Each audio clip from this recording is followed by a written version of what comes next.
안녕하세요. 김어준입니다. 서지현 검사 성추행 사건. 가해자로 지목된 안태근 전 법무부 검찰국장과 이 사건을 감찰하고 징계했어야 할 지위에 있었던 최규일 현 자유한국당 의원이 오히려 호통을 치고 사건을 덮었다는 내용이 연일 보도되고 있습니다. 사건 진상을 파악하고 관련자에게 아무리 시간이 흘러도 책임을 묻는 것은 당연히 매우 중요한 일입니다. 근데 당시 사건이 있었던 곳은 여러 사람이 그 장면을 목격하지 않을 수 없는 공공연한 장소였습니다. 그 장면을 목격했던 사람들, 이들의 방조묵인 그리고 침묵은 이 범죄의 든든한 자양분이 되는 거죠. 당시 바로 앞자리에 있었다고 하는 이규남 장관 그리고 동석했던 동료 검사들, 이들의 비겁함은 이 사건과 함께 반드시 거론되고 또 기록되어야 한다. 김어준 생각이었습니다.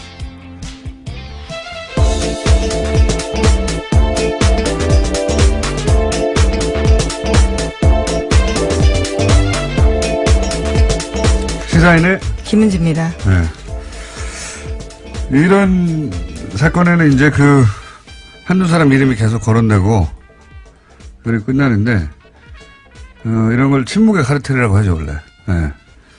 어떤 집단에게 불리한 문제에 대해서 내부인들이 이제 입을 닫아버리는. 근데 이게 침묵의 카르텔은 조직이나 집단을 보호하려고 하는 건데, 이거는 그거보다 더 나쁜 케이스. 왜냐면은, 그냥 자기를 보호한 거거든요.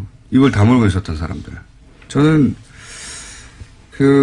입을 다물고 있었던 그 앞에 그걸 봤던 여러 사람들, 그 이후로도 서검사가 여러 가지 인사상 불이익이나 그런 걸 겪었다고 하는데, 그때 안 도와준 거거든요, 아무도. 네, 동료 검사였지만요, 모두 침묵한 겁니다. 언론이 주로 이제 가해자나 또는 당시 감찰 책임자만 다루는데, 그 사람들이 그렇게 했던 이유가 다른 사람들이 가만히 있을 거라는 걸 알기 때문이잖아요.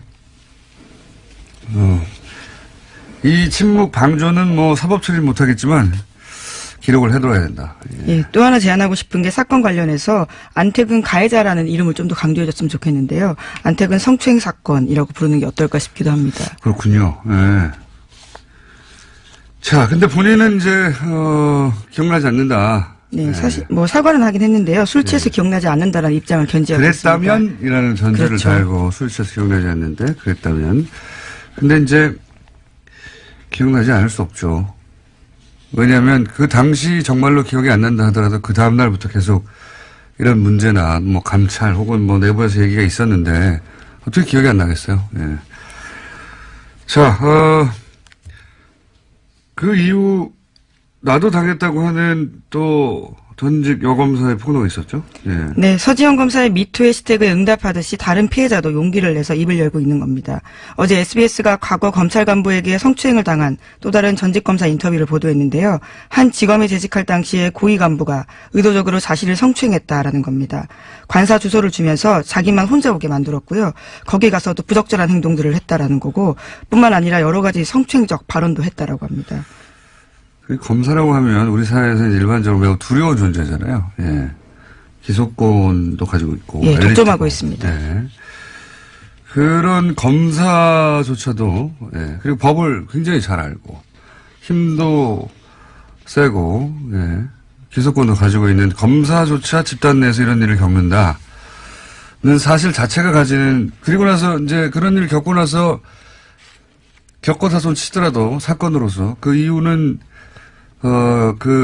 가해자들이 처벌이 됐다든가, 그랬을 것 같은데, 그러기는커녕, 이렇게 8년에 걸쳐서 이제, 고통을 당했다고 하니까, 이 자체가 가지는 임팩트가 있어요, 우리 사회에. 네, 문제 제기한 사람만 입 다물게 만드는 구조가 8년 동안이나 지속된 겁니다. 검사조차 이런 일을 겪으니, 이렇게 생각하게 만드는, 굉장히 역사적인 인터뷰죠. 예, 제가 어제. 그 JTBC 인터뷰를 보면 굉장히 차분하게 자신이 겪었던 이야기들을 하고 있어서요. 그것이 주는 임팩트가 더 강하기도 합니다. 그러니까요. 태블릿 PC하고는 결은 좀 다르지만, 예. 굉장히 우리 언론사에 남을 이정표가 되는 인터뷰라고 생각이 듭니다. 손석희 사장이었으니까 인터뷰를 했겠죠. 아마도. 또, 예. 아깝네요. 뉴스공장에서 했어야 하는데. 네, 다음 또 다른 인터뷰를 시도해 보시는 걸로. 예.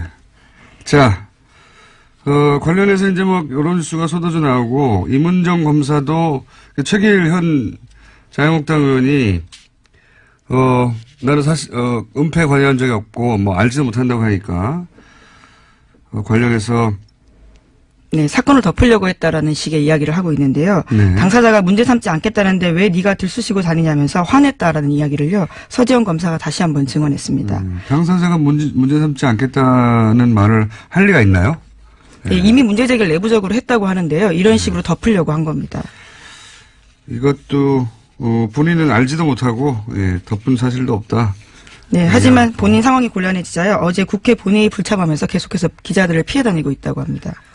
그러니까 임 검사 또는 뭐 서 검사는 이 일에 대해서 최교일 현 자유한국당 의원이고 당신은 법무감찰국장이었던가요? 예, 법무부. 그렇습니다. 예. 임 검사나 서 검사가 없던 일을 만들 이유는 없는데 최 의원이 있는 일을 기억에서 지워버리고 싶을 수는 있어요. 네, 기억 안 난다는 요지를 계속해서 강조하고 있습니다. 두 사람 다 기억이 나지 않는다고 하고 있고, 예. 자, 그리고 이 두 분이 이제 당시 굉장히 엘리트 검사였고 파워 있었다, 뭐 이런 얘기죠. 예. 검찰 핵심 요직에 있었기 때문에 서지현 검사가 용기를 내는데 8년이나 걸렸다라고 볼 수밖에 없는데요. 서지현 검사가 부당한 사무감사를 받았다고 주장했던 2014년에는 안태근 전 검사가 법무부 기획조정실장이었습니다. 근데 이제 인터넷상에서 더 화제가 되는 건, 이, 안태근 전 검사가, 자신이 다니는 교회에 가서, 예, 간증한 게 있어요. 예, 굉장히 화제가 됐는데, 이 간증의 마지막 부분만 잠깐 들어보시겠습니다. 믿음이 없이 교만하게 살아온 죄 많은 저에게 이처럼 큰 은혜를 경험하게 해주신 나의 주 예수 그리스도님께 감사와 찬양을 올려드립니다. 아멘. 이제 서검사가 이 간증을 보고 거꾸로 나섰다고 해요. 예, 거꾸로 꼭 내가 네, 인터뷰에서도 그 이야기를 했습니다. 8년이 지나고 나서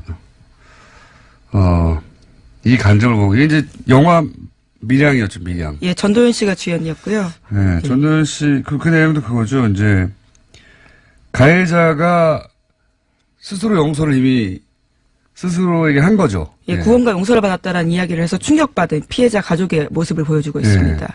이제 자기 죄의식을 이제 종교의 이름으로 스스로 털어버린 거죠.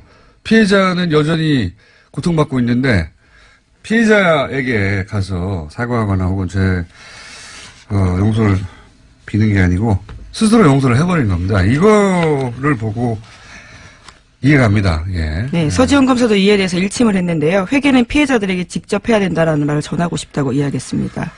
원래 이제 뭐 죄의식을 이렇게 해결해 주는 게 종교의 기능이기도 한데 이렇게 이제 가해자가 스스로 용서하는 용도로도 쓰입니다. 네, 피해자가 용서한 적이 없는데 이에 대해서 스스로 회계받았다라고 주장하기 때문에 그리고 또 그렇습니다. 제가 보기에는 예수님이 요건에 대해서 용서한다는 신호를 보내지 않았을 거라고 봐요.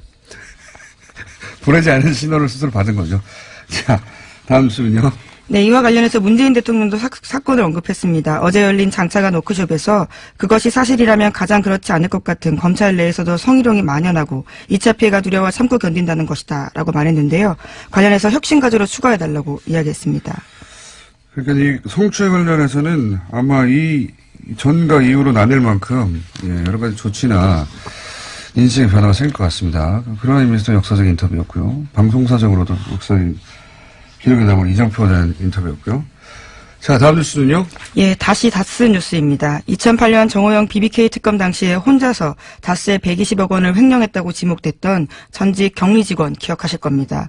해당 직원인 조아무개 씨가 피의자로 신분이 바뀌었다라고 하는데요. 서울 동부지검엔 조 씨를 입건했다라고 밝혔습니다. 혐의는 특정경제범죄가중처벌법상 횡령인데요. 검찰은 횡령 기간, 횡령 금액, 공소시효 연장 등 더 조사를 해봐야 하지만 현재로서는 모든 가능성을 열어놓고 수사하고 있다라고 밝혔습니다. 조 씨는 어제 검찰에 출석해서 조사받았습니다. 입건했다는 게 이제 피해자로 사건을 다루기 시작했다는 거지. 이분이 갇혔다는 얘기는 아닙니다. 예. 이제 이럴 때 이제 기로에 쓰게 되죠. 예. 적극적인 진술을 해야 될 때로 그렇죠. 보이는데요. 기로에 쓰게 되죠. 완전히 이제 부인하고 할 것인지 아니면, 근데 보통은 이제 결국, 자기를 보호하기 위해서 실토하기 시작하는 시점이 있죠. 예. 예, 특가법상 횡령 혐의는 무겁습니다. 제가요. 그러니까요. 이게 몇 개월 살고 나올 수 있는 게 아니거든요. 예. 액수도 너무 크고요. 아마도 이분의 입에서 뭔가 터져 나올 가능성이 꽤 있습니다. 네, 키맨이라고 예전부터 지목됐었는데 이제 좀 진실을 이야기하셔야 되지 않을까 싶습니다. 자, 다음 뉴스는요. 예, 서울중앙지검 국정원 수사팀은 국정원 전직 직원 김기동 씨의 행방을 쫓고 있습니다. 국정원 불법행위 규명을 위해서 국정원 댓글 사건의 핵심 인물이었던 김 씨 수사에 박차를 가하고 있는 건데요. 하지만 어제 전해드렸던 것처럼 수사팀은 지난해 8월 이후에 김 씨의 위증 혐의 조사를 위해서 5차례 출석 요구했습니다. 하지만 김 씨가 나오지 않았는데요. 그래서 체포영장 청구했지만 법원도 이를 기각했습니다. 수사팀 관계자에 따르면 전직 국정원 직원이라서 국정원장 허가 있어야 나올 수 있다라고 했는데 국정원 확인해보니까 허가 신청한 자체가 없다라는 거고요. 또 여러 가지 방법으로 접촉 시도하고 있지만 통화가 이루어지지 않고 있다고 합니다. 그러니까 제가 어제 그저께도 얘기했지만, 예. 5차례나 출석을 요구했고, 지난 8월부터, 예. 법원에 그래서 아무래도 이 사람 체포영장으로 강제 구인해야 되겠다고 검찰이 청구했는데, 법원이 이제 기각했어요. 예. 말이 안 되지 않습니까? 작년 8월 이후 5차례 출석 요구했는데, 지금 어디인지도 모르고. 네, 소재도 파악되지 않는다라고 합니다. 당연히 영장을 발부해야 되는데, 참 좋겠어요. 이렇게까지 해도 영장을 기각해 주니까 얼마나 좋겠어요. 도망다니기. 예, 한겨레 신문이 그 직원의 이름을 드디어 공개했는데요. 김기동 씨입니다.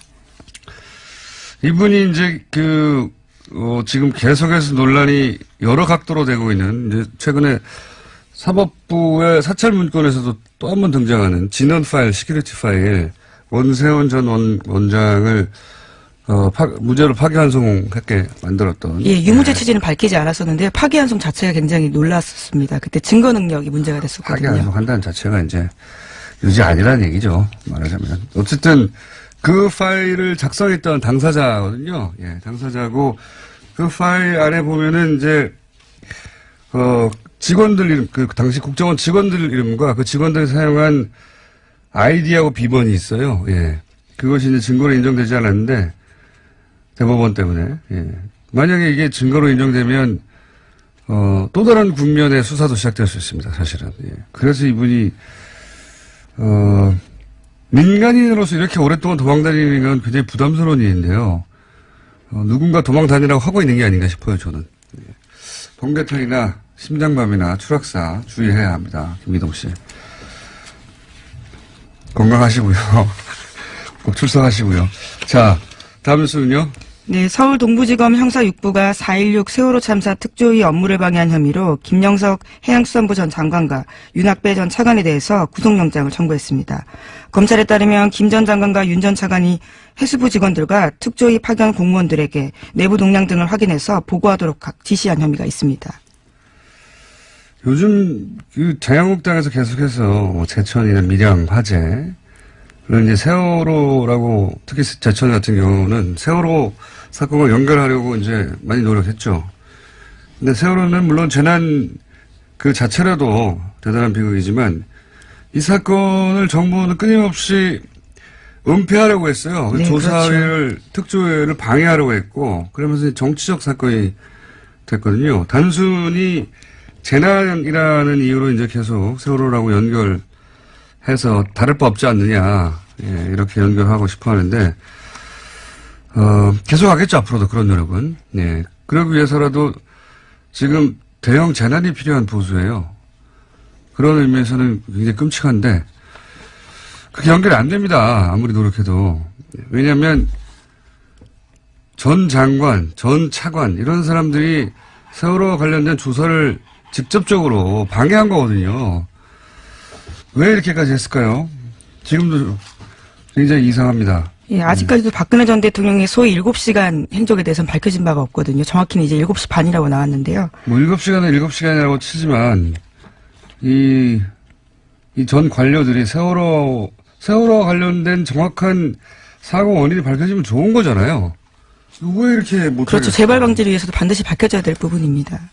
아니, 뭐, 재난이 발생해서 큰 사고가 났습니다. 그러면 그와 관련된 조사를 하고, 다시 그런 일이 없도록 하고, 사람들이 여러 가지 의혹이 있으면 밝혀내면 좋은데, 이 조사위의 업무를 방해하기 위해서 이렇게 많은 사람들이 동원됐고, 이해가 안 갑니다. 네, 이해가 안 가는데, 어쨌든, 방해한 사람들에 대해서 방해한 혐의가 확실히 드러나서 구속영장이 청구됐다는 얘기입니다. 왜 방해하려고 했는지는 아직 나오지 않고 있습니다만. 자, 다음 뉴스는요. 네, 어제 안종범 전 수석이 박근혜 전 대통령 재판의 증인으로 나왔습니다.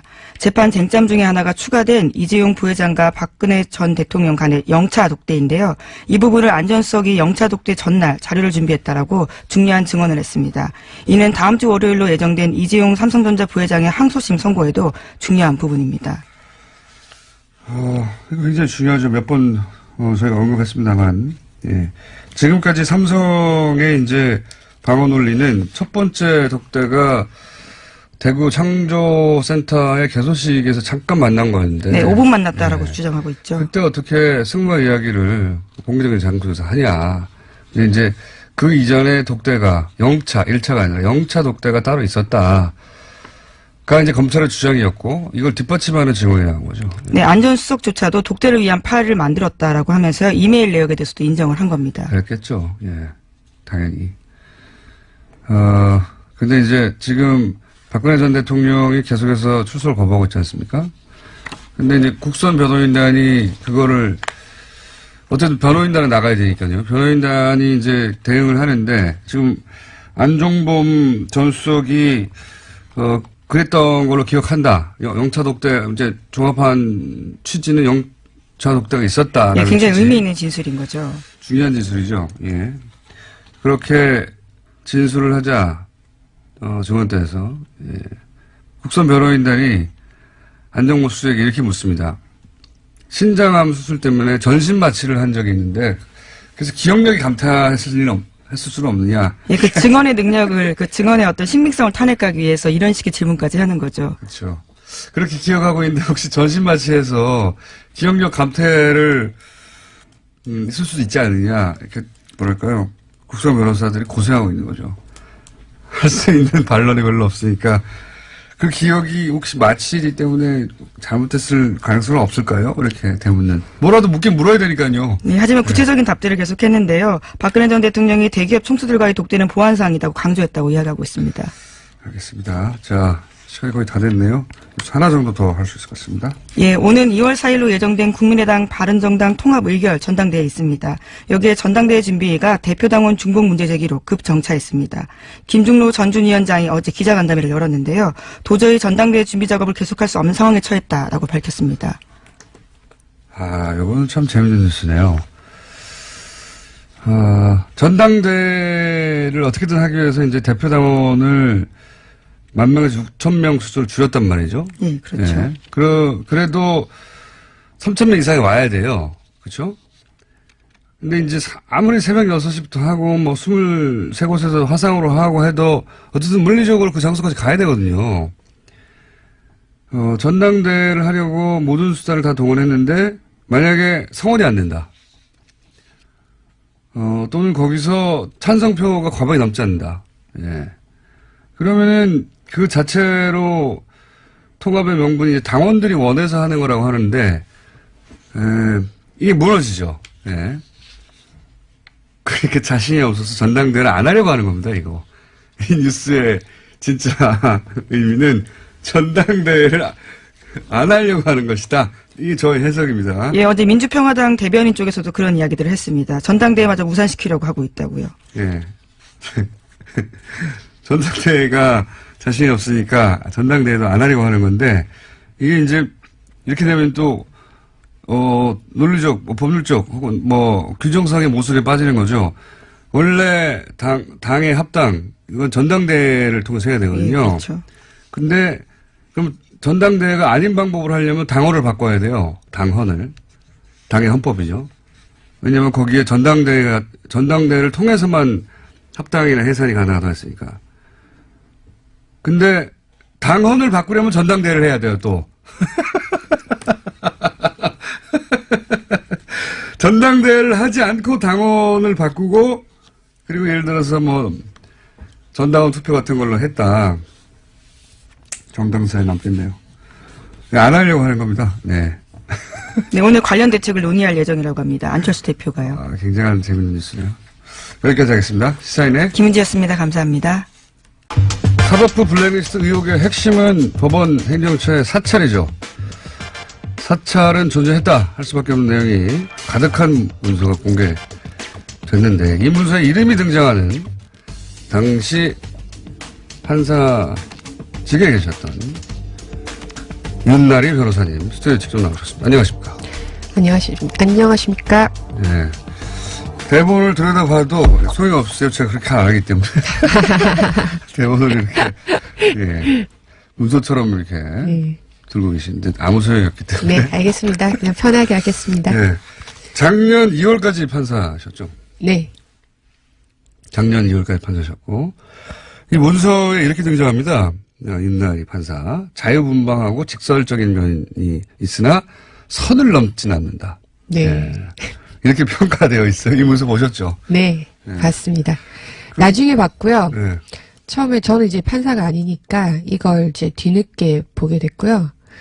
갑자기 이제 동료 판사들로부터 자유롭고 직설적인 윤나리 판사 이러면서 갑자기 문서에서 보고 반가워서 카톡 보내 막 이렇게 막 카톡들이 오는 거예요. 그래서 그게 무슨 소리야 이러면서 하더니 이제 찾아봤더니. 보니까 그렇더라고요. 되게 나쁜 평가는 아니에요. 그죠? 저 법원 생활 잘한 것 같습니다. 이 문장을, 좋은 평가든 나쁜 평가든 이렇게 평가의 대상이 단 자체가 기분 나쁘다고 하던데, 보통은. 섬찟하죠. 왜냐면, 이 평가가 다른 판사들한테 물어보니까 상당히 정확하다고. 정확하다. 친한 사람들한테, 이거 상당히 정확한데, 너에 대해서 가까이서 지켜보는 사람이 올린 평가일 수밖에 없다. 이렇게 얘기하더라고요. 그 순간 섬찟하죠. 그랬다는 얘기는, 판사하실 때 가까이 있던 누군가가 이런 평가를 법원 행정처에 직접 혹은 간접으로 건넸다는 얘기잖아요. 그죠? 그렇죠. 거점 법관이라는 단어가 갑자기 생각나네요. 보고서도 많이 읽어보셨나봐요. 다 봤죠, 저는. 네. 예. 재미있는 용어가 많습니다. 거점 법관, 왕당파, 핵심 세력. 예. 핵심 판사라든가. 네. 예. 네. 핵심 판사는 가로치고 나쁜 놈들이고요. 네, 그죠? 맞습니다. 왕당파는 자기들이고요. 이걸 네. 작성한. 그 중에 이제 저는 제일 웃긴 표현이자 저는 뭐 밖에 있는 사람이니까 웃긴 표현이자 이 사람들 진짜 골 때리네 하는 생각이 들었더니 거점 법관이었어요. 거점 법관. 네. 거점 법관이 표현이 자세히 되어 있지는 않지만 결국은 이제 자기들이 믿을 수 있고 네. 그리고 곳곳에 네. 암약하는 네. 빨대, 프락치 내지는 정보원 네. 뭐 일반적으로 그렇게 말할 역할을 하는 사람 판사들이었던 거잖아요. 그렇죠. 네. 그러니까 판사님 주변에도 거점 법관이 있었던 거죠. 있었겠죠. 그렇게 생각하면 판사들이 좀 오싹하지 않습니까? 오싹하죠. 그리고 또 되게 붕괴스럽기도 하고 부끄럽기도 하고 이게 법원에 이런 모습이 있었다는 걸 국민들한테 정말 부끄럽다 이렇게 말하는 사람들도 많고요. 이게 국정원이 아이오나 또는 뭐 이런 요원들 침투시키는 거는 그게 이제 그 사람들의 직업이니까요. 네. 공작이. 판사들이 판사들을 동원해서 이렇게 했다는 거는 진짜 상상하기가 어렵죠. 저희도 그 지점이 제일 아마 판사들이 제일 놀라울 거예요. 동료가 동료를. 그리고 판사들이 만날 수 있는 사람이 별로 없습니다. 거의 외부랑 접촉이 차단된 채 살다시피 하거든요. 네. 집회사 업무량이 엄청 많기도 하고 그 외부랑 접촉해서 한 번씩 문제가 생기니까 오해를 사니까 네, 사건 그래서 관계자를 만나면 네, 그래서 판사 동료들끼리 되게 친해요. 동료애가 좀 그 부분을 이해하는 사람들끼리만 그렇죠. 그런데 그 중에 한 명이 그 중에 가까이 있는 사람들이 이렇게 몰래. 보고를 했다는 거는 정말 놀랍죠. 근데 변명을 조금 한쪽으로 생각하자면 그분들이 그거를 알고 그런 역할을 하는 분도 있었겠지만 모르고 이용당하는 분도 있었을 것 같아요. 그렇죠. 이런 문서가 네. 작성되는 줄 모르고 물어보니까 답변할 수도 걔 있죠. 어떠냐 이러면 이렇지 뭐 이렇게 얘기했을 수도 있어요. 선회하자면. 자유분방하고 직설적이지만 선을 넘진 않아. 근데 이게 문건으로 작성되려면 네. 이 평가가 신뢰할 만한, 그러니까 이런 평가를 할 만큼 잘 알고 있어. 그 사람을, 그 윤나리 변호사님을 잘 알고 있어 하는 사람으로부터 평가가 나와야 이렇게 적을 거잖아요. 그러니까 윤 변호사님 판사 시절에 굉장히 옆에 있었던 사람이죠. 자꾸 그렇게 말씀하시니까 더 섬찟하고 좀. 혹시 결혼을 동료 판사하고 하신 건 아니죠? 전혀 아닙니다. 남편을 의심해 볼 수도 있거든요, 그럴 경우에. 그건 아니다. 그리고 또, 그 변호사님은 색깔로 또 이 성향을 분류해놨는데, 검은색, 빨간색, 파란색. 여기서는, 빨간색이 나쁜 사람들이 아닙니다. 보통은 네. 적색 분자, 빨간색을 이제 요주 인물로 하는데, 여기는 빨간색이 오히려, 정반대인 것 같아요. 근데 본인은 파란색이에요. 네. 파란색은 뭡니까? 중간 정도 선호되는 빨간색은 최선호. 파란색은 중간 정도 선호. 검은색은 있어도 좋음. 그 리스트 자체가 리스트 자체가 일종의 꼼수 리스트예요. 어떤 의미에서 꼼수를 쓰죠? 그 리스트를 만든 게 기자분들은 거기에 그 보고서가 엄청 방대한데 리스트가 있기 때문에 거기에 주목하는데 그거는 사실은 좀 나중에 뒤에 말할 핵심 판사 네. 그것보단 덜 중요한 건데 사법행정위원회라는 걸 만들었어요. 네. 그게 판사들이 너무 이게 그 표현에 대해서도 너무 억압하고 그 너무 관료주의가 심해지니까 판사들 그러니까 보통의 평판사들도 사법행정에 참여할 수 있는 루트를 만들어 달라 이런 요구들을 많이 하기 시작했거든요. 네. 그거에 대해서 이제 행정처에서 내놓은 대안이 사법행정위원회라는 걸 만들었어요. 평판사들도 법원 행정에 참여할 수 네. 있는 하나의 창구로. 일종의 자문기관으로 대법원장에 대한. 근데 이제 그게 그러면은 판사회의에서 그 대표를 선출을 해야 될 거 아니에요. 상식적으로는. 근데 그 대표들을 각 직급 각 그 지역의 고등법원장들에게 네. 선출하도록 했어요. 네. 그러니까 다시. 그럼 사실은 의미가 없죠. 그러니까요. 네. 그러면 예를 들어 회사로 치면 지점장들한테 네. 자기가 원하는 사람을 뽑으라는 거 아닙니까? 네, 그렇죠. 네. 그러면 뭐 당연히 지점장한테 충성하는 사람이 뽑히겠죠. 네. 그러니까 그렇게 될 것 같으니까 그러면 흥행이 완전 실패하잖아요. 역시나 저거는 그냥 또 다른 관료주의다. 네, 그거는 그냥 보여주기 꼼수에 불과하다. 이렇게 이제 내부 평판이 내부에서 이제 그런 막 의견들이 나오니까 그 리스트를 만든 거죠. 그렇게 안 보여. 왕당파들을 배제하고 다양한 사람들을 넣은 것 같지만 이 사람들이 크게 행정적 정책에 반기를 들 것 같지는 않은 사람. 체제 수능적인 사람들을 중심으로 네.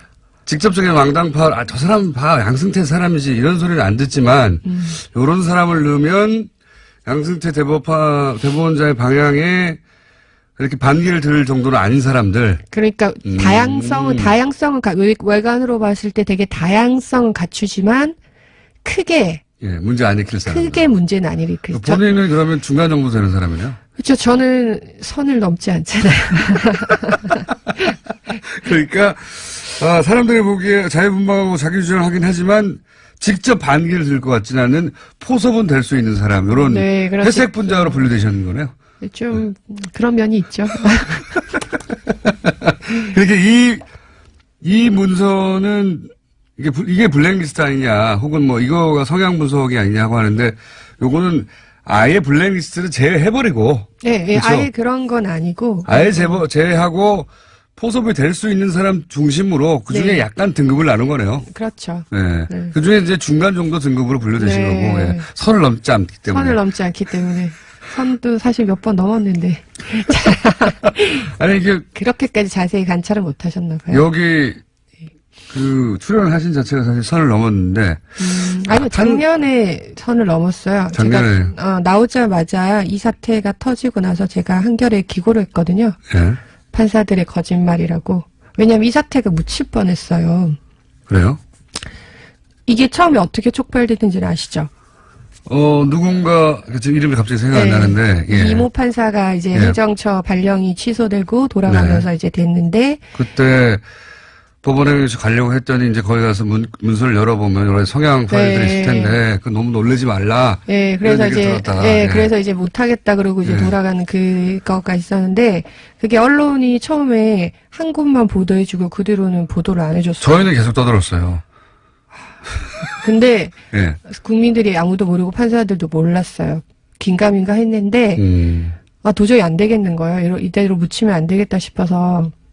본인이 그래서 그때 제가 기고를 처음으로. 아니요, 제가 처음이 아니고 경향신문에서 먼저 나고 다른 신문사에서는 실어주지 않았어요. 후속 기사들을. 그래서 그래 그럼 기사를 안 실어주면 내가 기고라도 하겠다. 그건 가능하냐? 그래서 한겨레 이제 기고를 했죠. 판사들의 거짓말이라고. 근데 그게 선을 넘은 거죠. 그거 판사직에 계실 때 기고한 겁니까? 나오자마자 변호사 개업하기 전에. 나오자마자. 나온 다음에 역시 선을 넘지는 선을 않는다. 넘진 않네. 판사직에 계셨을 때 해야지 선을 넘는 건데. 네. 여하간 오래 걸렸어요. 그죠? 네. 1년, 거의 1년 걸렸죠? 저도 기억하기로 거의 1년 전쯤에 처음 나왔는데 뭐 기사가 그렇게 많지 않았습니다. 많지 네. 않았는데 저희는 주목한 기사였는데 해안이 있으시네요. 있습니다. 네. 있는데요. 근데 이제 정보가 많지 않으니까 네. 더 계속 지속적으로 떠들 수는 없죠. 네. 이게 이제 그런 리스트를 만들었다는 건 자기 사람으로 다 채우면 눈치가 보이니까 균형을 맞춘 네. 거죠. 그러니까 균형을 너무 안 맞추면 니들끼리 다 해먹어라 이런 소리 나오니까 네. 균형을 일종의 안전장치처럼 균형을 맞추려고 했는데 그렇다고 딱 블랙리스트 자기들 말 안 듣는 사람 끼워놓을 수는 없고 네. 예, 그래서 그런 분들도 몇 분은 들어가 계세요.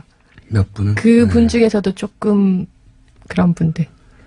이제 좀 지금 약한 분들. 핵심이 되는 게 핵심. 네, 핵심. 네, 핵심이 소위 말해서 블랙리스트. 네, 그게 블랙리스트죠. 이분들은 형사재판부에 지난 7년간 MBC 보도에 따르면 한 사람을 제외하고는 아무도 임명되지 않았다, 별로 가지 않았다 그랬는데 이게 의미하는 바가 뭡니까? 형사재판부에 안 보낸다는 건 무슨 의미입니까?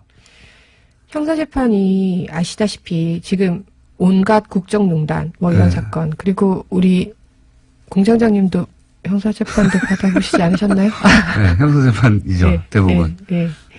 그 형사재판이라는 게 굉장히 시국과 밀접한 특히 서울중앙지방법원 형사재판은 굉장히 밀접한 관계가 있어요. 되게 크리티컬한 정치적이고 그렇죠. 민감한 정권에 치명적일 네. 수도 있고. 그게 원래 옛날부터 그런 말이 있어서요. 제가 들어올 때부터 형사재판은 아무나 보내지 않는다. 특히 서울중앙지방법원 형사재판은 정말 이제 인정받는 실력으로도 당연히 인정받겠지만 네. 대세 거스리지 않는 판단을 할 사람. 예를 들어 양승태 대법원장 시절에는 양승태 대법원장에 거스르지 않는 사람으로 인사를 하도록 노력했겠군요. 근데 거기에 포함되지 못하는 사람들인 거죠. 그죠? 네. 21명은. 그렇게 했다고 단정할 수는 없지만 네. 옛날부터 그런 말은 판사들 사이에서 자주 섞이게 많이 나왔고 네. 근데 이번에 MBC 보도에서 그런 보도를 봤어요. 네. 어떻게 취재하셨는지 모르겠어요. 대단하십니다. MBC 요즘 살아나고 있어요. 네. 네. 근데 이거 굉장히 핵심을 짚은 그 보도였거든요. 네. 그 부분은. 네. 이 사람들이 어떻게 됐을까? 핵심 판사들이. 네. 이 사람들이 어떤 불이익을 당했을까? 네. 근데 판사들이 불이익이라는 게 뭐 감봉한다든가 이런 게 아니잖아요. 그렇죠. 눈에 보이게 불이익을 되게 많이 줄 수 있어요. 임지라든지 네. 아니면은 보직이라든지 네. 뭐 중요한 포스트들이 이런 거죠. 이렇게 서울 형사부 네. 아니면 행정법원에도 보면 굉장히 4대강이라든지 정치적으로 예민한 이슈들이 많이 가잖아요. 그렇군요. 집회 촛불 집회 예, 그거 예. 뭐 어떻게 허락해 줄 건지 안 할 건지 이런 네. 것들도 다 행정법원에서 하잖아요. 그렇죠, 그렇죠. 그러니까 그런 자리들에 이제 그 좀 더 믿을 만한 양승태 대법관에게 반하지 않는 사람을 꼽고 본인이 보기에 양승태 대법원장 이 보기에 이제 문제를 안 일으킬 사람들 이런 사람들이 가게 되는 그런 면이 있다고 이제 이거- 판사사에서는 그렇게 회자됐어요. 근데 이제 그렇겠죠. 왜냐하면 이 문건을 왜 만들었겠어요? 문건을 왜 만들겠어요? 뭐 그러니까. 밥을 왜 짓겠어요? 밥을 먹으려고 밥을 먹. 그 문건을 쓰려고 만든 거죠, 이 내용을. 그렇죠. 네. 네, 이 내용을 그렇겠죠. 분석해서 자기들이 원하는 사람들을 원하는 위치에 보냈겠죠. 원하지 않는 사람들은 배제하고. 아니, 이 문건은 사실은 그렇게까지 드러난 문건은 모든 판사들에 대해서 성향 분석을 한 문건은 아니고요. 아니겠죠. 아까 말했던 네. 그 꼼수 리스트, 네. 거기 60명, 그 다음에 핵심. 핵심 21명. 핵심. 그러니까 보통의 평판사들과 떨어뜨려 놔야 될 핵심 20명 정도. 그 정도거든요. 근데 그 20명 중에서 몇 명에게는 굉장히 디테일하게 그 사람의 정보를 파악을 했어요. 근데 이것도 문건이 다 열린 게 아니잖아요. 760건 정도는 아예 비밀번호가 걸려서 못 열었잖아요. 네, 그렇죠. 삭제된 것도 300건 있고. 네. 그 다음에 아예 그 PC를 제출하지 않는 법원행정처 처장도 있고. 네. 그 양반은 왜 안 냅니까? 그분이 안 내신 게 아니죠. 그분은 이미 나가셨고, 네. 그거는 이제 행정처가 관리하고 있는데, 네. 행정처에서 안 내놓은 거죠. 행정처가 대법원장의 요청에도 그렇게 거절할 수가 있는 거예요? 행정처장님이 따로 계시니까요. 그러게 저도 뭐 윗분들 얘기는 잘 모르죠. 근데 그런가 봅니다. 행정처는 이런 경험을 보신 적이 있어요? 대법원장이 내놓으라고 했는데 처장이 싫다고 그러는 거 본 적 있어요? 저는 경험이 없죠. 근데 뭐 내부에서 어떻게 진행될지 모르겠지만 그 행정처에서 거부한 건 확실히 거기 문건에 적혀 있어요. 제출을 요구했지만 거부당했다. 협조해주지 이게 않았다. 상상하기 힘들거든요. 조직의 장이 이런 사실 범죄 아닙니까? 범죄와 관련한 증거물을 내놓으라고 그랬는데 안 돼 이러는 거 아니에요. 이거 이해가 안 가거든요. 일반인들은. 네. 판사들 왜 저러는지 왜 그러는 거예요? 이게 말이 됩니까? 저도 여쭤보고 싶어요. 왜 그러는지. 말이 안 되죠. 네. 근데 네. 이게 아마 행정처와 네. 그 일반 판사들 간에 지금 되게 괴리감이 있는 것 같아요. 행정처는 여전히 양승태 대법원장이 임명한 사람들로 많이 현재도 있고 또 뭐 거기 들어가면 또 그 나름대로 우리도 조직을 위해서 일했다 이런 그런 게 있지 않을까요? 뭐 국정원에서 뭐 심리 전담 이해해 했던 주려고 하는 사람도 겁니까? 아니 뭐 이해하려는 선을 건 넘진 아니 않는다. 이해하려는 건 아니지만 어쨌든 그 내부 논리라는 게 있으니까 아마 그렇게 되지 그렇죠. 않을까 싶고요. 제 말은 그게 옳으냐 이거죠. 그렇게 하는 게. 뭐 당연히 저는 그렇게 하면 안 된다고 생각하죠. 그럼 행정처를 그러면 싹 갈아버려야 되는 거 아니에요? 기본적으로 이런 상황에서도 그걸 저항하면서 막아보려고 하고 숨기려고 한다는 게 말이 안 되잖아요. 그렇죠. 그래서 이번에 김소영 행정처장이 물러나신 거 아닌가요? 그걸 저한테 물으시면 안 되고 그렇겠죠. 전 그렇다고 생각하고 있어요. 아니라고 하시지만 사실은 그런 거가 중요하게 작용하지 않았을까요? 그러니까요. 네. 이게 대법원장이 이 사태의 진상을 파악하기 위해서 관련된 자료를 내놓으라고 하는데 여러 가지 이제 이유로 안 내놓고 비밀번호 내놓으라는데 안 내놓는 거 아닙니까? 제목만 봐도 이상한 파일들이 있어요. 제목만 봐도 이상한 파일이 진짜 있어요. 그러니까요. 네. 저는 이 파일을 꼭 열어야 된다고 생각하는 게 국제인권법 연구의 가로 안에 인사. 그게 핵심 아닙니까? 그게 핵심이죠, 핵심. 블랙리스트가 득실득실하는 건 아니고 여기가? 어떻게 진짜 실행됐는지 안 됐는지를 바로 검증해 볼 수 있는 파일일 것 같아요. 파일명만 보면. 그거 자기들이 열어서 지워버리지 않을까요? 이미?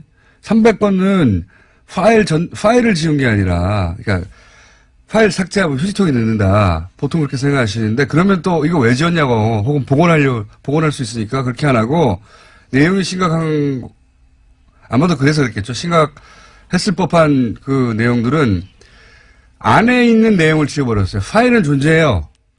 네. 파일은 존재하는데, 안에 텍스트가 하나도 없는 거예요. 그런 파일이 이 삭제 파일인 겁니다. 삭제가 아예 지운 걸 휴지통에서 꺼낸 게 아니에요. 제가 저보다 더 디테일하게 아시는데요?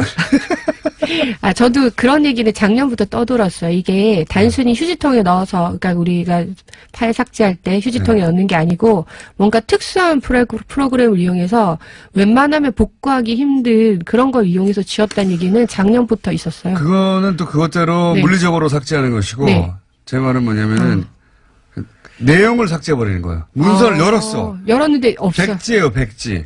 그런 삭제가 있는 겁니다, 지금. 그런 거는 복구할 수도 없지 않아요? 없죠. 내용이 없는데 어떻게 복구합니까? 그렇게 지울 만큼 자기들도 문제가 된다고 생각하는 파일들이 있었던 것이고, 그거를 안 내놓는다는 게 말이 안 되는데. 근데 못 지운 것들이 이 정도 수준이면 지운 것들은 그러니까요. 네. 비밀번호를 안 내놓는 건 또 그리고 네. 이것도 키워드 검색어로 찾은 거기 때문에 네. 키워드로 안 걸린 것도 얼마나 있겠습니까? 그렇죠. 파일, 그러니까 PC 통째로 안 내놓은 건 또 어떻고요? 이건 네. 일반인들이 생각하면 야 이거 압수수색해야 되는 거 아니야? 이렇게 생각하거든요. 근데 지금은 사법부 내에서 이 사안을 조사하고 있잖아요. 네. 저는 이런 생각이 들거든요. 직장입니다. 네. 판사를 하셨으니까 판단해 주세요. 직장입니다. 일반 회사인데 사장이 직원들을 거점 부장, 거점 과장, 거점 사원을 두고 다 감시를 해요. 그 다음에 카페 들어간 거 다, 그리고 이메일 다 뜯어봐요. 개인들 이메일 다 뜯어보고, 카페에 들어간 행위, 그 다음에 무슨 게시물을 쓰는지 다 기록하고, 그 사람들 어떤 사람들인지, 이 사람들이, 또 말을 듣게 하기 위해서 어떻게 회유하거나 할지 그리고 이제 분류를 쭉 하고, 카톡도 들여다보고, 다 했어요. 그러니까 직원들끼리 밖에 회사하고 상관은 밖에 나가서 만든 카페에도 다 쫓아가가지고, 그러면 그 사장 직원들로부터 고소고발 당하지 않습니까? 근데 조금 다르신 게 있어요. 카톡이랑 이메일을 몰래 뜯어본 게 아니고요. 네. 그 이메일을 개인적으로 받은 사람이 누군가가 네. 그 이메일을 상부에 보고한 거예요. 마찬가지입니다. 라고 봅니다. 네. 어쨌든. 그리고 어쨌든 그들끼리, 자기들끼리 있는 카페에 들어가서 누군가 침투시켜 상관은 맞잖아요. 그러니까 이런 행위 전반에 대해서 직원들이 알았어요. 분노했어요. 사장에 대해서. 그래서 고소고발이 충분히 이어질 수 있죠. 판사 내부에서 그런 일이 있기는 조금 힘들 것 같아요. 근데 직원들이 했다는 뉴스를 본 것 같은데요. 제 말은 네. 일반적인 회사 같은 경우에 고소고발 그렇죠. 할 수 있죠. 네, 그렇겠죠. 네. 사장은 처벌을 네. 받겠죠. 네. 그렇죠. 무슨 죄로? 네, 무슨 죄로 처벌을 받겠죠. 그러면 이 사건도 양승태 대법관이 그렇게 처벌 받아야 되는 거 아닙니까? 판사들에 의해서 지목돼서 저 사람이 그런 일을 했다고. 그거는 좀 더 조사 과정에서 밝혀져야 될 부분인 것 같습니다. 선을 넘지 말아야 되기 때문에. 선을 넘지 않는. 아니, 양승태. 근데 저는 이제 사법 처리는 네. 최종적으로 이제 해야 될 부분이고요. 네. 일단은 먼저 더 밝혀야 된다고 생각합니다. 그래서 물론 다 밝히고 나서. 네, 다 밝히고 다 나서. 밝히고 나서 사법 처리해야 되죠. 네, 다 밝히고 나서 책임져야 될 사람은 법적인 책임을 져야 된다고 생각은 하는데요. 그건 맞는데 그 조사 과정은 그리고 불이 돌아버렸네요. 재미있는 담소를 나누고 있었습니다. 정의당 노회찬 원내대표 나오셨습니다. 안녕하십니까? 네, 안녕하십니까? 자, 재미있는 담소는 무슨 내용인지 잠시 후에 등장할 겁니다. 자, 이번 주 가장 눈에 띄는 중요한 사건은 서지현 검사의 고발이자 고백입니다. 예. 법사위 소속이시니까 더군다나. 예. 이 사건 관련해서 이제 안태근 전 검찰국장이 가해자로 지목이 됐고, 예. 여러 가지 이야기 등장하고 있는데, 안태근 전 검찰국장하고는 또 부딪힌 적이 있으시지 않습니까?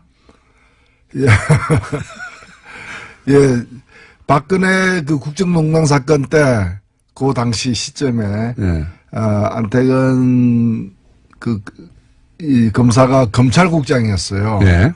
그래서 이제 각종 청문회 등 뿐만이 아니라 이제 특히 이제 국회 법사위에 예. 법무부 업무 점검할 때 보면 배석하는 사람이었거든. 예. 저하고 이제 부닥친 적이 있죠. 인사 예산을 다 담당하는 게 검찰국장이기 때문에 당시 뭐 그런 얘기도 있었습니다. 우병우 사단의 핵심 인물 아니냐. 네. 그러면서 이제 법사위에서 한번 부딪힌 적이 있는데 그때 저희가 법사위에서의 공방 녹취 잠시 들려드리겠습니다. 검찰국장 뒤에 계신데 이 LCT 사건에 대해서 청와대 민정수석실에 보고가 되고 있습니다. 기억이 없습니다. 뭐가 없다고? 기억이 없다고요? 야, 참. 보고한 사실이 없는 게 아니라 기억이 없다고요? 보고 안 했을 수도 있고요. 보고 안 했을 수도 있고요. 누가요? 그냥 제가 보고한 기억이 없습니다. 아니 보고 안 했으면 안 했으니까 보고했을 수도 있다는 얘기예요? 그따구로 얘기하는 거예요? 네? 답변을 그따구로 하는 거예요? 아니, 그런 기억이 없습니다. 아니면 아닌 것이고 모르는 것이지 기억이 없다는 건 무슨 말이에요? 막장입니다. 막장이야. 영상으로 보면 굉장히 뭐랄까요. 한마디로 건방진 태도군요. 예. 그럼 뭐 내가 이렇게 말하든 저렇게 말하든 뭐 아무 상관없어. 예, 저 상황이 예. 그 이제 제가 원래 지적하려고 했던 것은 LCT가 아니었고 예.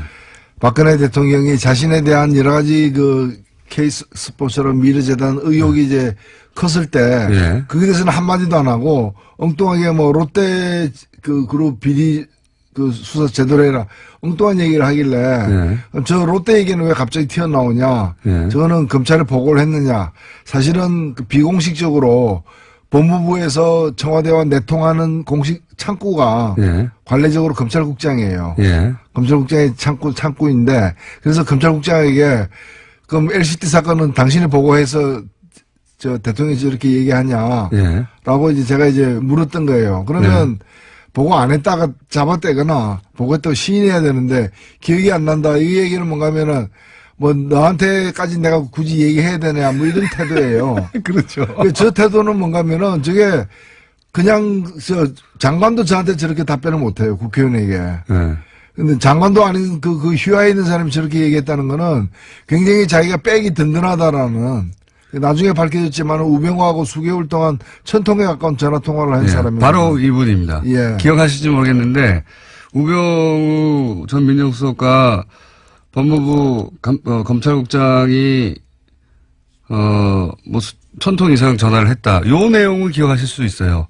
그 당사자가 지금 이 사건, 예, 서검사 사건의 바로 가해자인 겁니다. 예. 그러니까 그냥 검찰국장이 아니라 청와대 핵심가 이게 그렇죠. 모든 나를 어떻게 건드려? 예. 장관 위에 있는 사람이다. 뭐 이런 나를 바로 그 말씀이죠. 예, 나를 어떻게 건드려? 근데 뭐 노회찬 의원이 당시 법사위에서 보고했어요. 그랬더니 뭐 했을 수도 있고요, 안 했을 수도 있고요. 이런 거 아닙니까? 그런 거죠. 당신이 뭘 하려고 그래? 이런 거 아니에요. 예. 그러니까 저는 저 때 이제 느낀 것이 우리나라가 태형이 없지 않습니까? 예. 저도 태형을 반대하는데 이 경우를 보면서 정말 태형이 필요하다 이거는 몹시 쳐라 이제.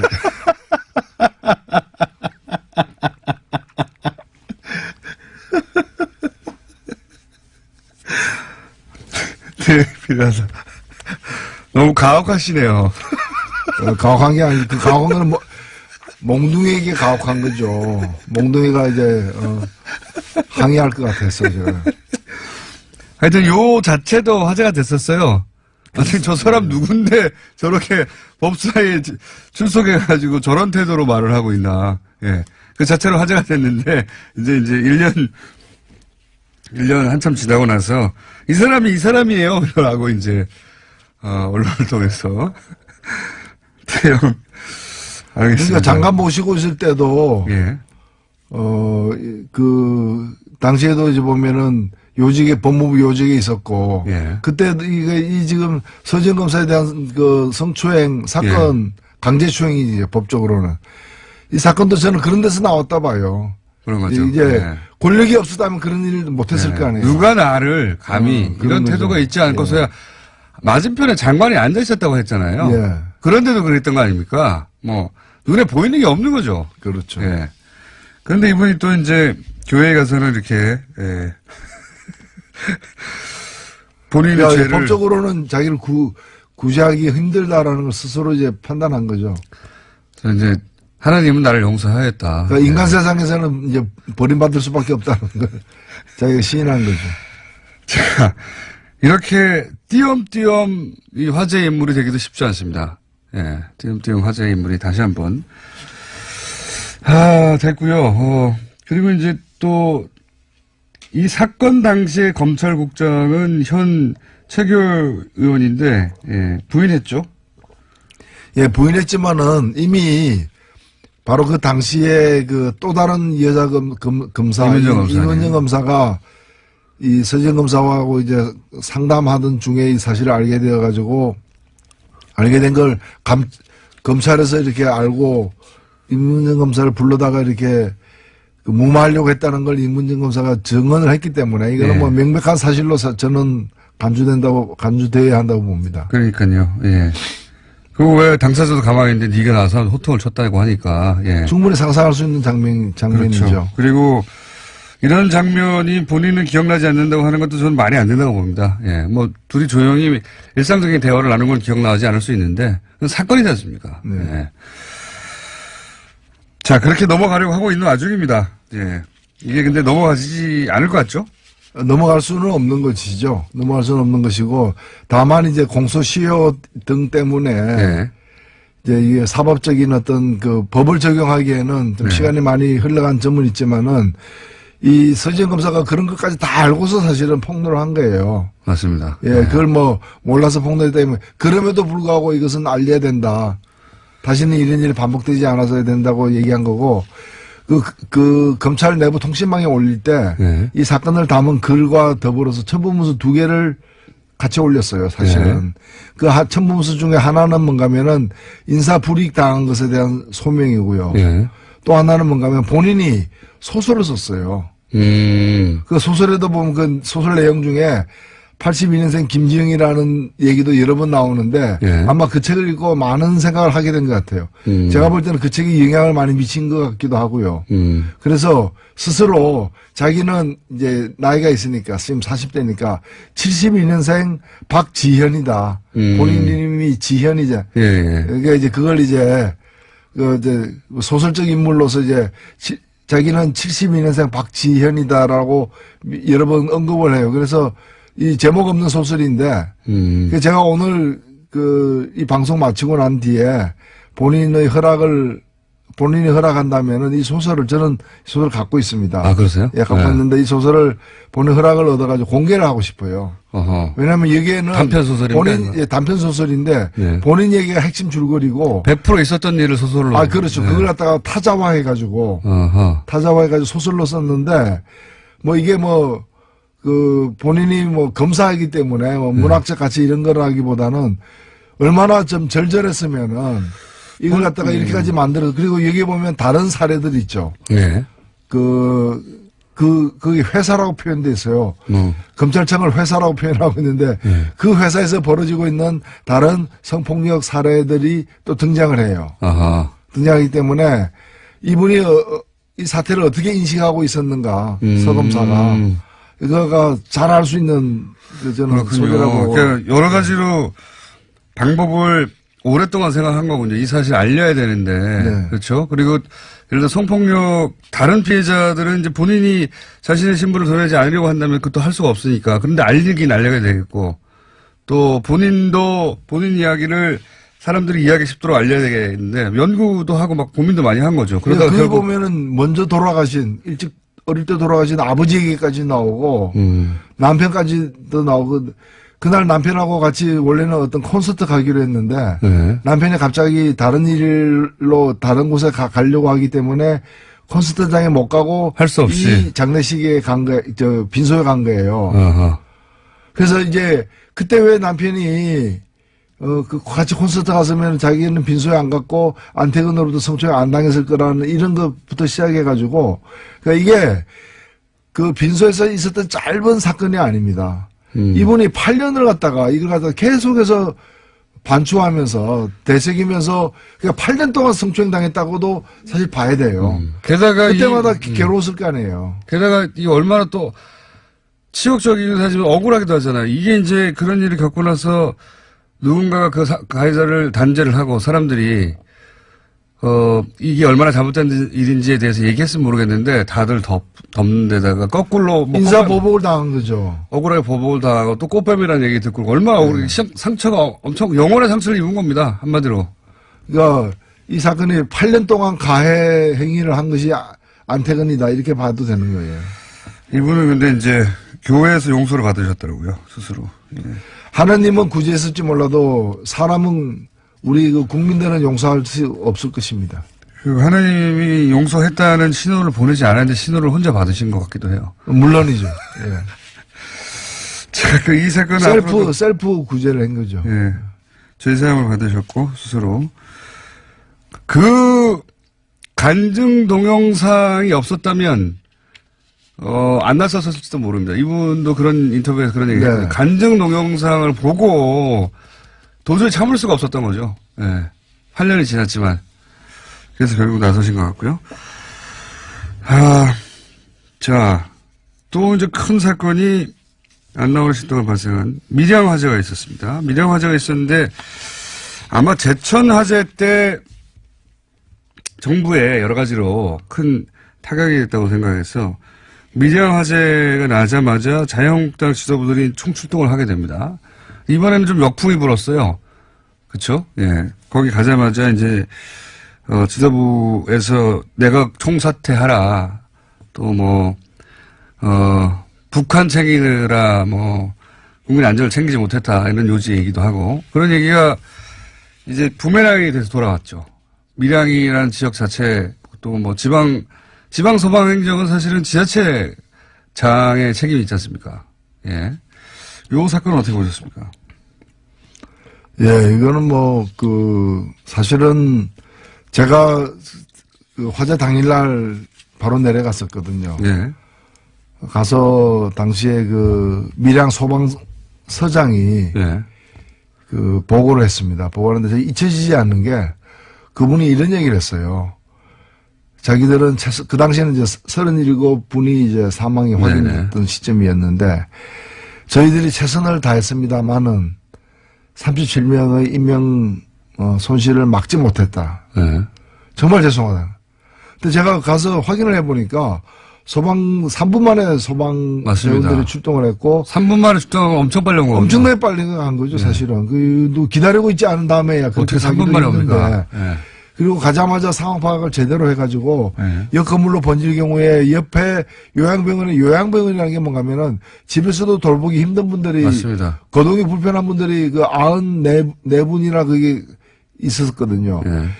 여기로부터 이제 더 구출을 하면서 그리고 또 이 불꽃이 번지지 않게 하기 위해서 2층으로 올라가지 않게 하기 위해서 또 노력도 하고 최상의 노력을 했다고 저는 보여집니다. 초동대처도 잘 됐고 예. 이번에는 소방관의 잘못 탓할 부분이 없어요. 그렇습니다. 그런데도 이분이 뭐라고 얘기했는가 하면은 최선의 노력을 다했지만 37명 이 사망한 데 대해서 정말 책임을 느낀다. 죄송하다. 그 얘기를 여러 번 되풀이했습니다. 저는 그게 공직자의 자세라 보거든요. 그럼 정치하는 사람들이 보면 그게 지금 다 드러나고 있지만은 법이 잘못됐거나 제도가 제대로 안 됐거나 그 다음에 이제 여러 가지 이제 소방 안전 관리를 갖다가 그 감독 기구가 정부 아닙니까? 네. 그리고 지방 정부잖아요. 밀양시, 경상남도 다 이런 책임이잖아요. 그리고 소방 자체가 된 게 지금 20년 가까이 됐는데 네.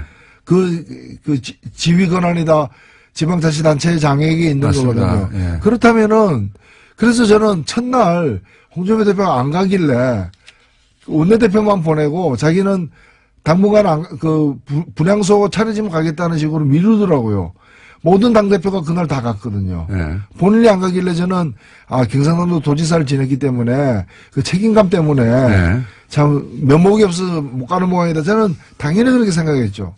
근데 가가지고 엉뚱하게 무슨 이상한 얘기를 또 정권 총사퇴해야 된다는 식으로 돌려대는 거 보면 이건 정말 공직자로서 있을 수 없는 일이다. 저는 그렇게 생각합니다. 앞뒤도 안 맞아요, 사실은. 왜냐하면 이게 여기 지방직 소방관들은 인사, 행정, 그 다음에 지휘권 전부 다 지자체 자격이 있거든요. 본인들에게 권한이 100% 있는 겁니다. 근데 거기는 다 자유한국당이에요. 도의원도, 그리고 시의원도. 90%, 99%입니다. 경상남도 도의회 의원 중에 예. 지역구 의원이 90%고 10%가 이제 비례 예. 후보인데 지역구 의원 중에 야당은 한 명이에요. 그 한 명이 정의당입니다. 아, 그렇군요. 여영국 의원이라고. 그렇군요. 예. 예. 깨알 같은 설명이지만은 거기는 자유한국당이 사실상 도의원, 시의원, 그리고 국회의원, 시장, 도지사 다 차지하고 있는 것입니다. 그렇습니다. 예. 그거 그러니까 다 자유한국당이에요. 제일 먼저 만약에 책임을 묻는다면 스스로에게 묻었어야 하는 거죠. 그렇죠. 만약에 그런 사안이다 보니 사실은 시민들도 와서 이제 이런 자유한국당이 찬스라고 본 것 같은데, 정부를 공략할 찬스라고 본 것 같은데, 거기에 대해서 거꾸로 당신들은 뭘 했냐, 그런 비난을 좀 많이 받았죠. 이번에는. 네. 그런 영상들도 많이 찍히고. 자, 밀양 사건에 관해서는 정치적 지점에서는 그렇게 해석된 사건이 있었고요. 그리고 저희가 이제 이 시간 시작하기 직전에 무슨 얘기를 하다가 불이 들어온지도 모르게 얘기하고 있었냐면, 국민의당 얘기 잠깐 하고 있었습니다. 국민의당에서 지금, 민주평화당과 평화민주당입니까? 평화민주당이군요. 아니요. 민주평화당. 헷갈리네. 하여튼 두 개가 들어가 있습니다. 민주와 평화. 민주와 평화에 들어있는. 민평당의, 창당, 발기인의 이름이 올라간 분들과, 그 다음에 대표 당원으로 국민의당에 올라간 분들이 한 1000명 정도 겹친다는 거예요. 그래서 지금 전당대회가 어렵다는 식의 발표가 어제 있었습니다.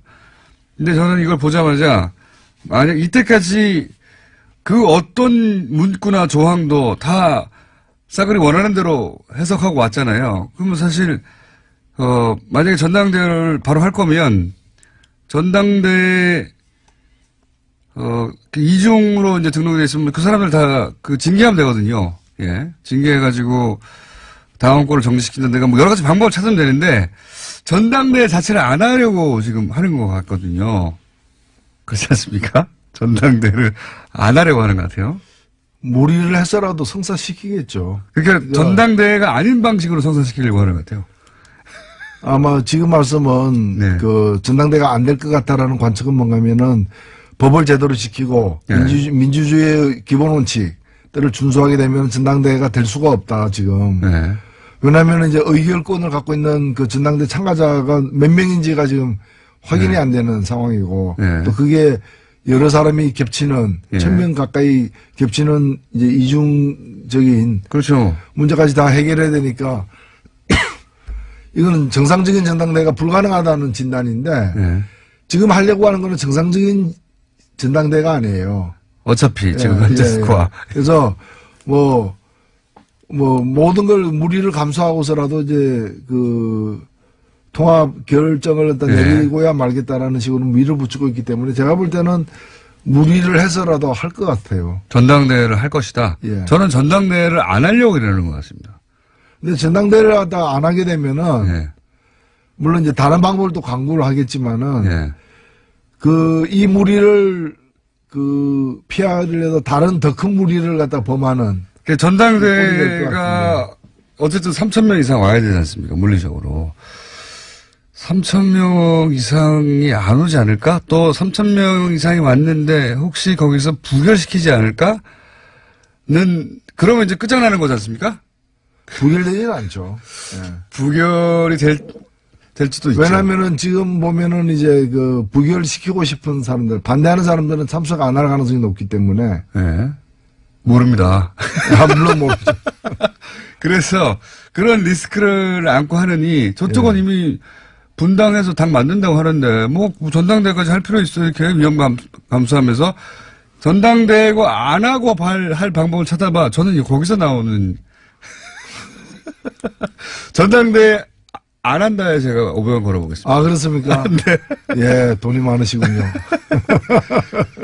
물론 상상할 수 없는 일인데 예. 지금까지의 이 어떻게든 통합을 시키겠다고 하는 드라이브의 강도로 볼 때 전당대회조차 어떻게든 해가지고 저는 방법이 떠오르지 않아요. 떠오르지 않는데 이때까지 안 될 거라고 했던 걸 다 방법을 찾아왔지 않습니까? 예. 23곳의 비디오 중계 이런 거로 상상할 수 없었던 창의적인 방식으로 해철해 나왔기 때문에 또 헤쳐나가지 않을까. 하여튼 정치라는 게 이제 국민들에게 대한 이제 교육 효과도 사실 있는 건데 민주주의 이렇게 하면 안 된다. 이런 걸 이제 시리즈로 계속 보여주고 있는 상황이죠. 이건 어떻게 보십니까, 지금? 안철수 대표에게 중재파는 사퇴를 해라. 조기 사퇴를 해라. 예, 그러고 그렇죠? 있죠. 예. 안철수 대표는 본인이 사퇴하면은 안 된다. 예, 전당대회 무산되거나 그럴 것이다. 그래서 사퇴를 못 한다. 그치만 백의종군 하겠다. 끝나고 나서 사퇴한다는 얘기겠죠. 아마도. 예. 이 통합이 끝난 다음에. 그런데 유승민 대표가 안철수 대표가 사퇴하면 나는 이 통합 자체를 다시 생각하겠다. 이거 어떻게 합니까, 이거? 이거 어떤 상황입니까? 좀 해설 좀 해주세요. 예, 일단은 중재파라고 불리우는 5명 예. 혹은 6명 정도 되는 분들이 어느 쪽으로 힘을 실어주는가가 굉장히 중요하죠. 중요한 순간이 되어버렸습니다. 그분들의 마지막 요구가 그분들은 계속해서 이제 안철수 대표가 이 사태에 대한 책임을 지는 의미에서 사퇴를 갖다가 하는 것을 최소한의 조건이다. 이제 이렇게 주장을 해왔는데 원래는 이제 전당대회 전에 사퇴하는 거였어요. 요구가. 근데 그게 안 받아들이니까 요구를 약간 바꿔가지고 전당대회에서 왜냐하면 이제 사퇴할 용의가 있다. 다만 내가 사퇴하면 통합 자체가 어그러질 수 있다. 이게 이제 안철수 대표의 주장이었기 때문에 그러면 통합하자마자 사퇴하라. 그렇게 바뀌었는데. 예, 뭐 결혼식 끝나고 물러가라 뭐 이런 거죠. 예.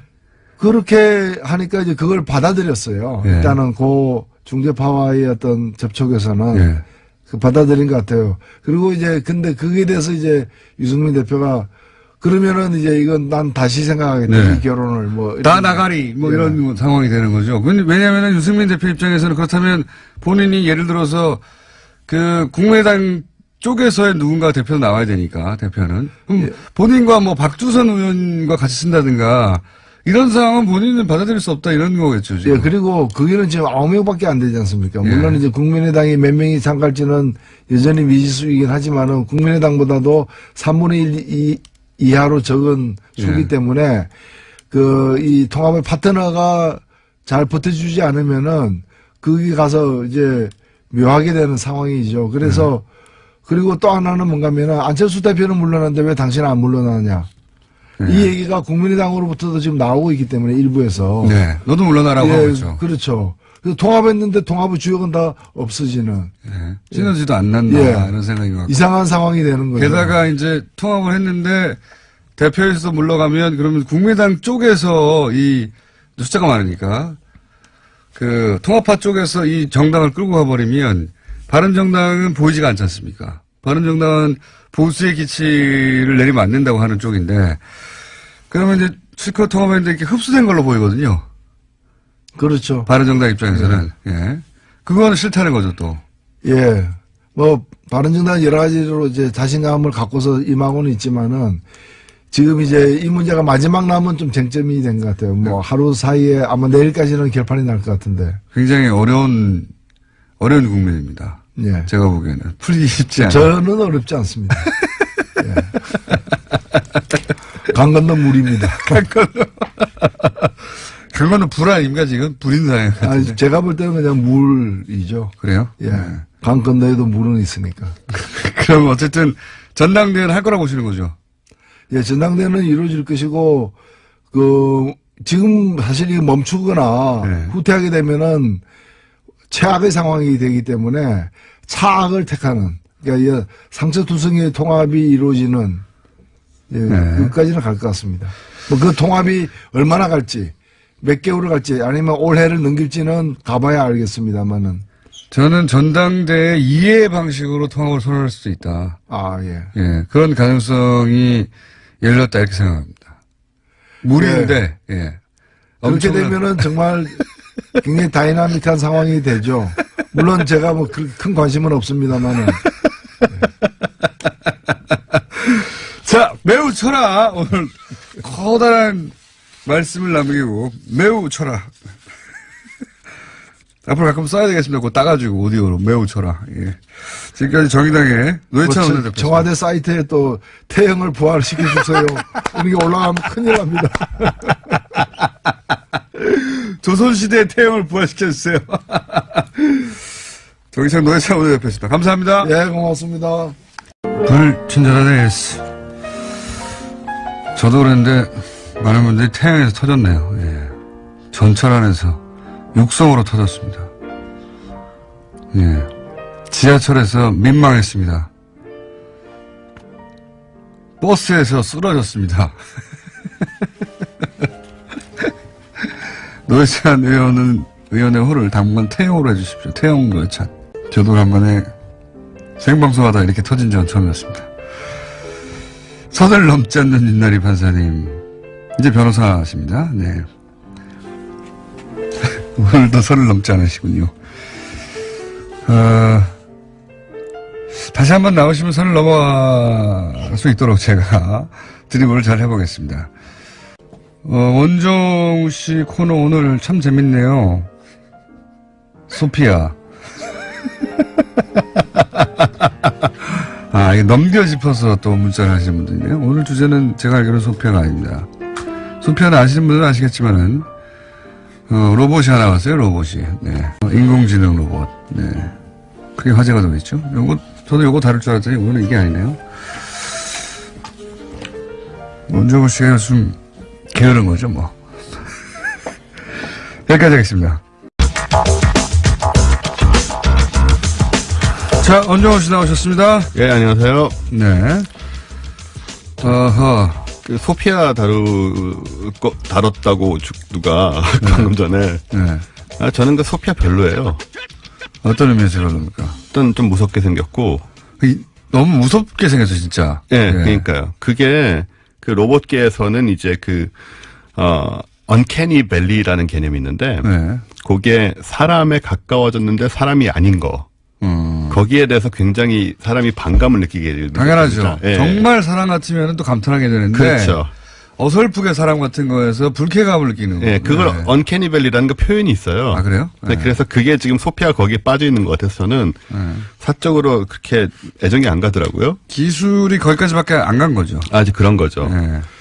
그래서 제가 이제 다른 걸 하기로 한 것이지 뭐 게으르거나 그런 것이 아닙니다. 옆에서 다 듣고 있었어요. 언캐니 밸리. 네, 언캐니 밸리. 언캐니 밸리. 네, 로봇 용어입니다.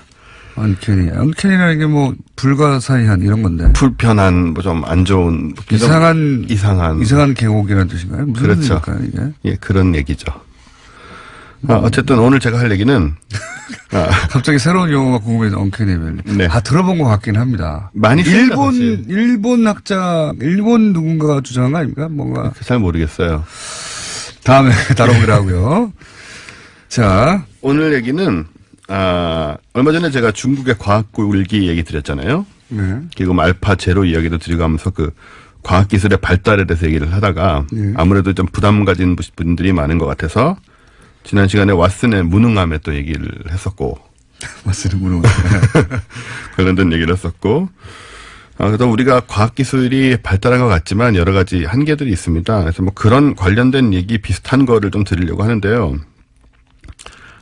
중국이 지구 궤도에 우주 정거장을 갖고 있잖아요. 천궁이죠. 천궁, 예. 네, 텐궁. 텐궁이라고 하는데. 네, 그쪽에서는. 예, 이게 이제 뭐. 티엔궁이죠. 예, 예. 어쨌든.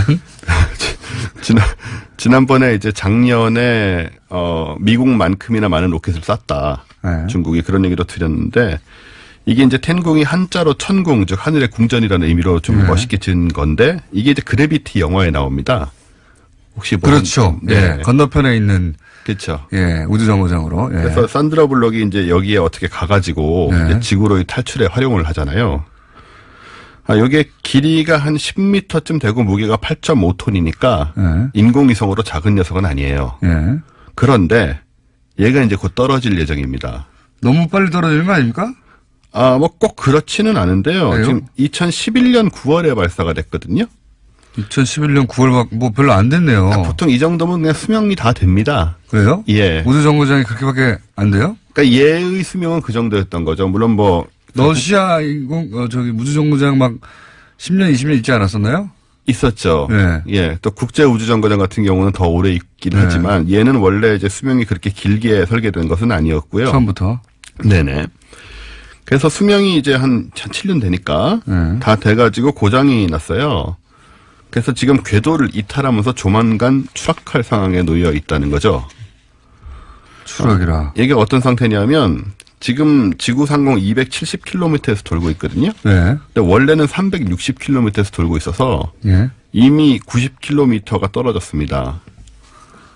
현재 매일 2km씩 궤도가 떨어지고 있어요.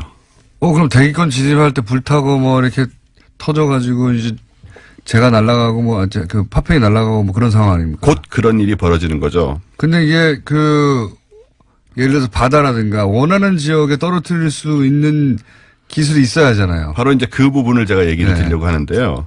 그게 없어요 혹시? 그게 참 야리까리합니다 지금. 그러면 큰일 나는 거 아닙니까?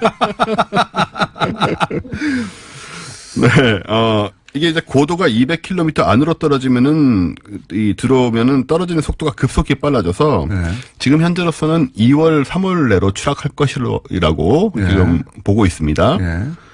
지금 걱정되는 면이 있다면, 이 텐궁이 떨어질 지역이, 그러니까 얘가 지금 돌고 있는 궤도가, 네. 대략 북위 43도에서 남위 43도 사이예요. 네. 여기는 굉장히 많은 사람과 도시가 있습니다. 대표적으로 도쿄, LA, 뉴욕, 마이애미, 리우데자네이루, 로마, 시드니, 베이징, 방콕, 뭄바이, 그리고 한국 전역이 포함되죠. 서울, 부산, 평양, 네. 그래서 요즘 이제 뉴스에 조금씩 지금 나오고 있어요, 인터넷에. 한반도에 추락하는 게 아니냐. 이런 걱정스러운. 가능성이 목소리가. 제로는 아니라는 거죠, 지금. 예. 그리고 만약에 추락하면 어떤 일이 벌어지느냐. 네. 이제 이게 문제 아니겠습니까? 추락하면 뭐 파편을 맞는 거죠. 예, 그렇습니다. 근데 이제 사실 결론적으로 말하면 예. 아무 피해도 없을 가능성이 99%이긴 합니다. 다 타버린다? 일단 지상으로 떨어지면 이제 대기와의 마찰로 인해서 다는 아니고 거의 이 부분 네. 약간 또 걸리는 건데 거의 다 타게 되고요. 조그만 거 하나 맞으면 죽어요. 떨어지면 안 돼요. 사실은 어디 표현 보니까는 나사 하나만 떨어져도 이게 엄청난 속도로 떨어지기 때문에 그러니까요. 충분히 사람을 죽일 수 있는 정도의 이제 속도가 되는데 어쨌든 이제 일반적인 원칙은 거의 다 타고 약간 잔해가 떨어진다고 해도 뭐 인구 밀집 지역이란 건 사실은 굉장히 좁은 부분들이잖아요. 네. 그래서 가능성이 희박하지 않느냐. 확률적으로 그렇다는 얘기입니다. 확률적으로 그렇죠. 제 말은. 예. 확률적으로 지구 이제 뭐 전체 면적에 비하여 바다도 많고 바다도 많고 황무지도 많으니까 예, 우리 뭐 한반도를 따지더라도 네. 산이나 이런 데도 많고 그렇죠. 도시는 전체에 얼마 안 되니 네. 따지고 보면은 통제가 안 되더라도 확률적으로는 거의 뭐 0.000 뭐 이렇게 된다. 뭐 이런 식인 거 뭐 아닙니까? 수조 분의 1%다라는 얘기를 하고 있어요. 확률적으로는. 네. 예. 확률이 안심시켜주지 않는 영역이네요, 이거는 근데. 근데 사실은 이게 처음은 아니고 네. 과거에도 우주정거장이 떨어진 적이 있습니다. 제가 궁금한 건 이거예요. 제가 정확하게 기억에는 안 나는데 러시아에서 네. 이 우주정거장을 쏘고 나서 우주정거장이 소위 자기들이 이제 더 이상 수리를 못하고 네. 생명이 다 있다 싶을 때 어느 지역에 떨어뜨리겠다라는 네. 계획을 수립하고 뭐 이랬던 기억이 있거든요. 그랬죠. 예. 근데 중국은 자기들이 원하는 지역에 떨어뜨릴 만한 기술이 없는 겁니까? 아니면 뭐래요, 중국에서는? 그것에 대해서 이제 얘기를 드리려고 하는데, 네. 그 전에 1979년에 이제 미국의 스카이랩 떨어질 때는 네. 통제를 잘 했습니다. 예. 그래서 얘는 이제 무게가 74.5톤이라서 굉장히 큰 거예요. 네. 얘는 의도적으로 이제 궤도를 조종해서 사람이 없는 인도양과 호주 사막 지역에 약간의 잔해가 떨어졌는데, 예. 참 신기하게도 그런 와중에도 집 한 채를 부쉈습니다. 근데 사람은 안 다쳤어요. 그거는 그 사람이 운이 좋은 거죠. 집 한 채가 손상됐습니다. 네. 그다음 말씀하신 건 이제 미르죠. 네. 예, 이제 소련 예. 러시아 우주정거장 미르도 2001년 3월에 네. 얘도 21톤짜리라 큰 겁니다. 네. 남태평양에 추락했기 때문에 피해가 없었습니다. 그래서 이런 늘 일어나는 건데 지금 좀 걱정하시는 대로 네. 텐궁 1호의 경우는 중국 측에서 통제력을 상실했다는 이야기가 여기저기서 흘러나오고 있습니다. 통제력을 상실했다는 것은 중국이 원하는 궤도로 돌지 않고 있다 이런 거 아닙니까? 그렇죠. 그리고 그 원하는 지점으로 떨어뜨릴 수 없는 상황이 아니냐라는 말이 나오고 있습니다. 왜 그런 말이 나오죠? 궤도가 이상하다? 궤도가 이상하다든가 주변의 관측 결과 좀 그런 게 아니냐. 근데 중국 측에서는 당연히 부정을 하고 있죠. 그럼 어떻게 인정합니까? 예. 그리고 사실이라고 해도. 그렇죠. 그래서 중국 같은 경우에 이제 이런 미사일 것도 발사해야 되는 거 아니에요, 여러분? 중국 같은 경우는 인정을 안 하는 타입일 것 같고 하니까 그래서 만약에 통제력을 잃었다면 이제 정말 운이 나쁘면 사람이 사는 지역의 일부 잔해가 떨어질 가능성도 배제할 수는 없다. 예, 그래서 사실 이게 좀 우리 정부가 대비를 하고 있어요, 이런 거를. 이거 어떻게 대비해요? 어떻게 떨어지는? 일단 정부는 한반도에 텐궁의 잔해가 떨어질 확률을 0.4% 정도로 보고 있습니다. 높게 보고 생각보다 있네요. 높아요. 그러니까요. 0.0001%가 아니고 0.4%면 높은 편이네요. 예, 높은 편입니다. 그리고 이거는 떨어지면 큰일 나는 거니까요. 0.4%라도. 예, 특히 대도시에 떨어지면. 네. 그래서 사드 안 됩니까? 사드? 사드 이럴 때 쓰라고 있는 거 아닌가? 그러니까요. 사드 이거 텐궁 맞추면 안 됩니까? 네, 사드 그렇게 되면 사드가 우리 생명의 은인이 되는 그 상황이네요. 0.4%를 0%로 만들어버리는 사드. 그래서 작년 11월에 이미 천문연구원에서 이것을 대비한 우주위험 대응 훈련을 실시를 했어요. 뭘 했는지는 잘 모르겠습니다. 어떻게 대응하죠? 대응훈련을 했다기 이해가 안 이렇게 되는데. 숨고 이런 거 아닐까요? 잘 모르는데. 덜 놀래기 이런 건가요? 심호흡? 예, 제가 몰라서 이렇게 말씀드려 천문연구원 죄송합니다. 네. 그리고 이 과기정통부하고 예. 천문연구원이 텐궁 1호의 움직임을 계속 모니터를 하고 있긴 해요. 네, 그 0.4%를 대비하기 위해서. 그냥 쳐다보면서 운이 좋기를 바라는 거잖아, 이거는. 예, 그렇습니다, 사실. 왜냐하면 대비가 어떻게 대비가 되냐 이것이 나는. 어디에 떨어질지는 추락 1시간이나 2시간 전에 알 수 있어요. 어떻게 대비. 그러니까 제가 보기엔 대비는 놀래지 말자예요. 어떤 경우에도 놀라지 않도록 다 같이 참선합시다 이런 거 아니에요? 부동심. 게다가 이게 좀 엄청난 크기의 덩어리로 떨어지는 건 또 아니잖아요. 아니죠. 파편이 되니까. 조그만 파편으로 떨어지는데 이게 지금 알 수 없는 게 얼마나 큰 파편이 떨어질 것이냐, 얼마나 탈 것이냐. 그것도 알 수가 없죠. 그것도 알 수가 없고 예. 한두 시간 전까지 알 수가 없고. 대기권 진입하면서 얘가 어떻게 돌아서 어떻게 불이 나가지고 어떻게 예. 압력을 견디냐 뭐 이런 거잖아요. 그게 네. 이제 한두 시간 전에는 알 수 있다라는 상황이라 사실 그렇게 마음 편한 상황은 아니에요. 그러면 지금. 이렇게는 할 수 있을 것 같아요.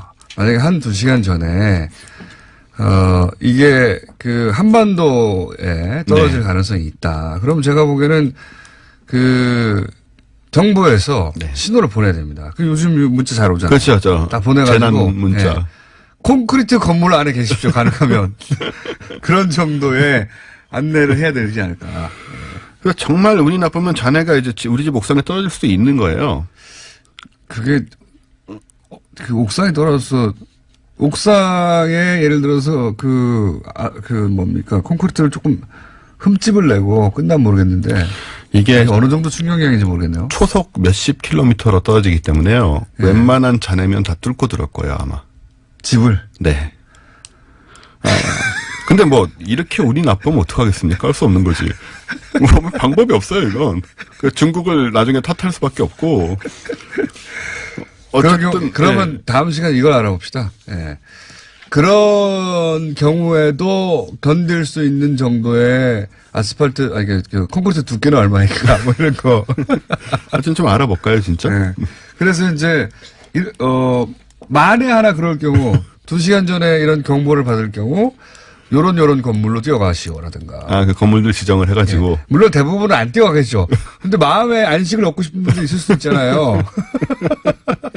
대부분 그 듣고 말겠지만, 아, 거기 가면 되긴 되는구나. 네. 생각할 분도 있을 수 있으니까. 그래서 이 상황이 지금 소위 말하는 중국의 과학 굴기에 어떤 시험대가 하나 되고 있지 않느냐.